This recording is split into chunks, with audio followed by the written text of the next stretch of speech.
जय हिंद दोस्तों। फाइनली आज यानी 2 सितंबर को यूपी में यूपी आउटसोर्स निगम का गठन हो चुका है। ये जो गठन हुआ है यूपी कैबिनेट में, जो यूपी के वित्त मंत्री हैं सुरेश खन्ना जी, उनके नेतृत्व में इस निगम का गठन किया गया है। इस निगम में, या फिर इसको यूँ कह सकते हैं कि इस बैठक में बहुत सारे कुछ अहम फैसले लिए गए हैं, जिससे यूपी में 8 से जो 10 लाख आउटसोर्स पे कर्मचारी हैं वो सीधा इम्पैक्ट करेंगे, मतलब उनको सीधा इसका लाभ मिलेगा, या फिर जो नए आउटसोर्स पे कर्मचारी ज्वाइन करेंगे उनको सीधा लाभ मिलेगा। वीडियो स्टार्ट करने के पहले मैं आप लोगों को बता दूं, देखो मैं किसी गवर्नमेंट का प्रचार नहीं कर रहा हूं, ठीक है।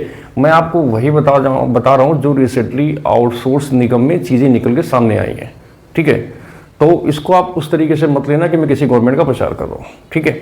ये सिर्फ और सिर्फ ये वीडियो इन्फॉर्मेशन बेस पर है, ठीक है। और इसमें जितने फैसले लिए गए हैं उन सभी के बारे में आपको 1 बाय 1 बताऊंगा, ठीक है।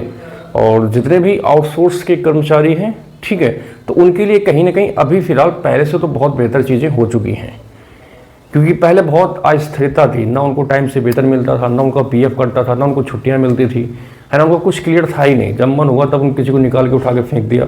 तो इन सभी चीज़ों पर एक निगम बनाया गया है, तो इनका सबका डिसीजन अब निगम लेगा, ठीक है।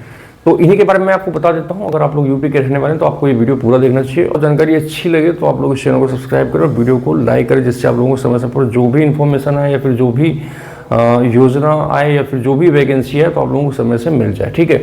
तो मैं आपको बता दूँ, फाइनली यूपी में आउटसोर्स निगम का गठन हो चुका है, ठीक है। और इसका सीधा लाभ जो 8 से 10 लाख एम्प्लॉय हैं आउटसोर्स पे, उनको सबको मिलेगा, ठीक है। तो ये जो योजना है, मतलब या फिर ये निगम है, इसके जितने भी नियम कानून है वो 1 अगस्त से लागू हो जाएंगे, ठीक है। मतलब 1 अगस्त से सबके ऊपर लागू हो जाएंगे। तो इसमें जो मुख्य बात है कि ये जो आउटसोर्स सेवा निगम बनाया गया है, ये 2013 सेक्शन 8 के तहत इसमें नियमावली तैयार की गई है, ठीक है। जिसमें जितने भी कैटेगरी के एम्प्लॉय रहेंगे इनको 4 श्रेणी में बांटा गया है। मतलब आपकी कितनी क्वालिफिकेशन है इसके हिसाब से आपको 4 श्रेणी में बांटा जाएगा, आपकी शैक्षिक योग्यता के अनुसार, ठीक है। जिसमें आपका मिनिमम वेतन, आप किसी भी कैटेगरी से हो, आप किसी भी पद के लिए सिलेक्ट होते हैं, तो आपकी जो न्यूनतम सैलरी है कम से कम 16,000 होगी। 16,000 से नीचे आपकी सैलरी किसी भी पोस्ट में नहीं रहेगी, ठीक है। तो इसका जो न्यूनतम वेतन का क्राइटेरिया है वो 16 से 20,000 है। मतलब जो जिनकी क्वालिफिकेशन कम रहेगी उनको कम से कम तो 16,000 मिलेंगे, मगर जिनकी क्वालिफिकेशन अच्छी है, डिप्लोमा है, या फिर टेक्निकल डिग्री है, या फिर स्नातक है, तो आपको उसके हिसाब से आपका जो न्यूनतम वेतन है वो बढ़ेगा भी, ठीक है। इसमें सीधा जितना भी सैलरी होता है कर्मचारी के अकाउंट में जाएगा। पहले क्या होता था, जो निगम मतलब जो विभाग होता था, जैसे परिवहन विभाग में कंडक्टर की वैकेंसी निकली, तो जो परिवहन विभाग था, तो जो हायरिंग कंपनी थी, जिस कंपनी से वो लोग टाई अप करते थे, तो उस कंपनी को पैसा देते थे, फिर वो कंपनी अपने मन मुताबिक पैसा काट के वो फिर कर्मचारी को देती थी। मगर अब ये जो त्रिकोणीय श्रृंखला थी ना, कि पहले विभाग से पैसा जाता था एजेंसी के पास, फिर एजेंसी देती थी कर्मचारी को, तो अभी ये काम खत्म हो गया। अब सीधा विभाग कर्मचारी के अकाउंट में पैसा डालेगा, ठीक है।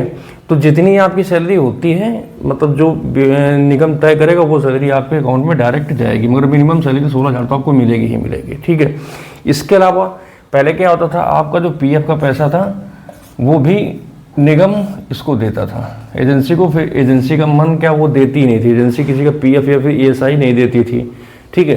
तो ये भी काम खत्म हो गया। अभी आपका पीएफ आपके डायरेक्ट अकाउंट में जाएगा, पीएफ अकाउंट आपको मिल जाएगा, और ईएसआई वगैरह जो होता है वो सारा आपके अकाउंट में डायरेक्ट जाएगा। तो इसका काम यहाँ से खत्म हो जाएगा, जो कि एक चीज़ अच्छी है, ठीक है। और आपको वेतन अभी 1 से 5 तारीख के बीच में 100% आ जाएगा, ठीक है। पहले वेतन कब मिलता था, किसी को मिलता था, किसी को नहीं मिलता था, वो सारी चीज़ें अलग थी। बट अभी क्या, आपका जो वेतन है वो 1 से 5 तारीख के बीच में आपके अकाउंट में क्रेडिट हो जाएगा, बिल्कुल 100% है, ठीक है। क्योंकि अभी जितने भी वेतन है वो आपको निगम के माध्यम से डायरेक्ट मिलेगा। सेवा की अवधि बढ़ा दी गई। पहले क्या है, जो एजेंसियाँ थी वो 12 महीने के लिए, 6 महीने के लिए, 3 महीने के लिए भरती थी, फिर निकाल के फेंक देती थी, अनाप शनाप पैसा ले लेती थी। तो इन सभी चीज़ों के बारे में गवर्नमेंट को बहुत सारी कंप्लेन है, क्योंकि बहुत अनियमितता थी, ना आपको टाइम से वेतन मिलता था, ना आपकी कोई नौकरी की सिक्योरिटी थी, ठीक है, कुछ नहीं था। तो सब कुछ अभी बदल गया। अभी जो भी employee as a outsource join करेगा, कम से कम वो 3 साल के लिए चुना जाएगा। ऐसा नहीं कि 3 साल बाद आपको निकाल दिया जाएगा, ये भी आपका रिन्यूएबल रहेगा। मतलब आपकी परफॉर्मेंस ठीक रहेगी तो इसको 3-3 साल करके रिन्यू करते रहेंगे, ठीक है। मगर फिर भी आपका किसी विभाग में अगर चयन होता तो कम से कम 3 साल के लिए तो आपको नौकरी मिलेगी, ठीक है।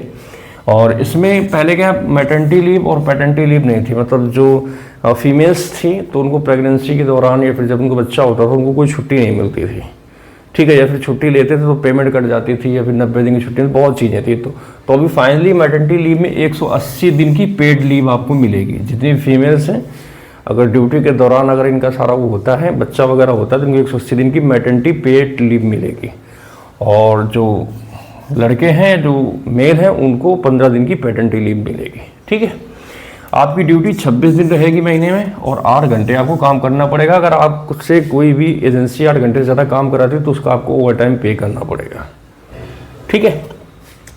एजेंसी का चयन अब निगम करेगा, पहले क्या विभाग करता था, ठीक है, अभी निगम करेगा। देखो ये हो गया आपका निगम, ये हो गया विभाग और ये हो गई एजेंसी। पहले क्या होता था, जैसे परिवहन विभाग में वैकेंसी निकलती थी तो ये तो था ही नहीं, तो विभाग से सेटिंग कर लेते थे ये कॉन्ट्रैक्टर, इनको ये पैसा देते थे, अपनी मनमानी भर्ती कराते थे और इस एजेंसी को लाइसेंस दे दिया, ठीक है, ये एजेंसी अपना भर्ती कराई, जब मन हुआ पैसा दिया, जब मन हुआ सैलरी दिया, जब मन हुआ निकाल दिया, 2-4 महीने काम करा भगा दिया, सैलरी नहीं दिया, तो ये सब पैसा अपना ये मिलवा के खा लेते थे।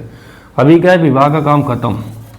अगर परिवहन विभाग को जरूरत है तो परिवहन विभाग लेटर लिखेगा निगम को कि हमें हमारे विभाग में इतने कंडक्टर या ड्राइवर की रिक्वायरमेंट है, फिर निगम एक निविदा निकालेगी, मतलब जो इनका होता है जेम पोर्टल पे ये वैकेंसी के बारे में निकालेगी, फिर ये एजेंसी को हायर करेगी कि हाँ इस एजेंसी को हम इस वैकेंसी के लिए मतलब हायर करते हैं, और उसका जो हायरिंग प्रोसीजर रहेगा उस वैकेंसी का, चयन प्रक्रिया, सिलेक्शन प्रोसीजर क्या रहेगा, वो सारा निगम तय करेगा कि इस आधार पर आप इसका सिलेक्शन करो, रिटर्न के आधार पर या साक्षात्कार के आधार पर, तो ये सारा निगम तय करेगा। अभी क्या विभाग का काम खत्म हो गया, ठीक है, तो ये भी चीज़ ठीक है पहले से कहीं ना कहीं।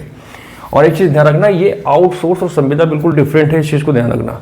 संविदा जो चीज़ है वो गवर्नमेंट का है, आउटसोर्स ये थर्ड पार्टी प्राइवेट होता है, बट इसमें गवर्नमेंट का कंट्रोल अब कहीं ना कहीं 60-70% गवर्नमेंट का कंट्रोल रहेगा।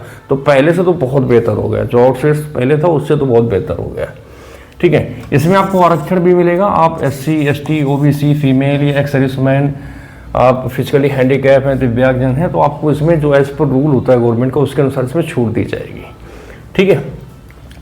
अगर पहले क्या डिफॉल्टर होते थे तो उनको डायरेक्ट अपना जो एजेंसी थी भगा देती थी। अगर कोई एजेंसी कहती कि ये बंदा डिफॉल्टर है, इसने डिफॉल्ट किया, इसको हम निकालेंगे, तो अब एजेंसी के पास पावर नहीं उसको निकालने की। वो एजेंसी निगम को लेटर लिखेगी कि इस बंदे को हम इस रीजन पे गलत पाया गया है, इस पर डिसीजन लिया, फिर निगम डिसाइड करेगा, उसका इवोल्यूएशन करेगा, अवलोकन करेगा कि हाँ सच में जो मतलब एजेंसी बोल रही है इस बंदे के बारे में वो बंदा सही है या गलत है, तो निगम डिसाइड करेगा इसको निकालना है कि रखना है। मतलब डायरेक्ट आप एजेंसी नहीं निकाल सकते, वो निगम के माध्यम से उसका टर्मिनेशन वगैरह जो भी होता है प्रोसीजर वो किया जाएगा, ठीक है। तो ये तो हो गए कुछ नियम जो इससे रिलेटेड बनाए गए। अब मैं आपको कैटेगरी बता देता हूँ कौन कौन सी कैटेगरी में किस शिक्षा को रखा गया और उसमें लगभग कितना वेतन आपको मिलेगा, ठीक है। तो श्रेणी 1 में या फिर श्रेणी A कह सकते हैं, इसमें आपको 18 से 25 हज़ार रुपये मिलेंगे। इसमें ग्रेजुएशन वाले आएंगे, जैसे ग्रेजुएशन हो गया, बीटेक वाले हो गए, डिप्लोमा वाले हो गए, तो ये लोग आएंगे। इसमें क्लर्क हो गया, डाटा एंट्री ऑपरेटर, नर्स हो गया, कुशल पद जिनको स्किल्ड पद कहते हैं, ठीक है। अब श्रेणी B में ये आएंगे, 16 से 18 हज़ार आपकी सैलरी रहेगी, मिनिमम आपकी 16 से 18 हज़ार सैलरी तो आपको मिलेगी, ठीक है। इसमें इंटरमीडिएट वाले आते हैं, जैसे हेल्पर हो गया, ऑपरेटर हो गया, ऑफिस हेल्पर हो गया, चपरासी हो गया, ठीक है।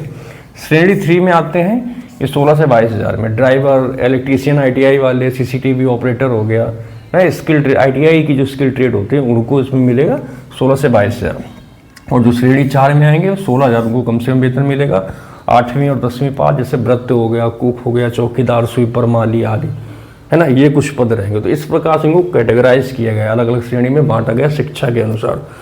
तो दोस्तों अभी रिसेंटली यूपी में आउटसोर्स जो नियम का गठन किया गया, इसमें कुछ अहम फैसले लिए गए जिनके बारे में हमने डिटेल्स में बात करी, और ये जो मैंने आपको बताई है ये सारी चीज़ें बिल्कुल प्रकाशित हो चुकी हैं और बिल्कुल एग्जैक्ट आपको यही चीज़ें मिलेंगी। जो आज इसमें डिसीजन लिया गया कैबिनेट में, जो निगम बनाया गया, उसमें जो डिसीजन लिए गए, नियम बनाए गए हैं, तो वो सारी चीज़ें यही रहेंगी।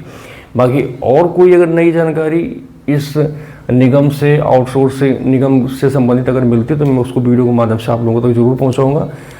अगर आपको जानकारी अच्छी लगी तो इस वीडियो को लाइक जरूर करना, क्योंकि इतनी मेहनत करके मैं सारी इन्फॉर्मेशन लेके आप लोगों को चीज़ें समझा रहा हूँ, तो आप लोग थोड़ा सपोर्ट तो कर ही सकते हैं, जिससे आप लोगों को समय समय पर हर एक इन्फॉर्मेशन मिलती है रहे और आप लोग बेफिक्र होकर किसी वैकेंसी में अप्लीकेशन कर सकें। क्योंकि मेरा जो काम है ये स्पेशली आप लोगों को सच्चाई तक ले जाना, डिसीजन आपको लेना है कि क्या करना है क्या नहीं करना, ठीक है। मैं फिर से रिपीट कर रहा हूँ, I am not promoting any government, मैं सिर्फ और सिर्फ सच्चाई आप लोगों के सामने रख रहा हूँ। मैं सिर्फ एक बीच का जरिया हूँ जिसके माध्यम से आपको सच्चाई या फिर इन्फॉर्मेशन मिल रही है, ठीक है। इससे ज़्यादा और कुछ नहीं। बाकी आप लोग मेरा सपोर्ट करें, मैं आप लोगों के लिए ऐसे ही सेवा करने के लिए तत्पर हूँ। तो आज के इस वीडियो को यहीं खत्म करते हैं। बाकी आप लोगों से जल्दी मिलेंगे एक नए वीडियो में नए एजेंडे के साथ। तब तक के लिए जय हिंद, वंदे मातरम।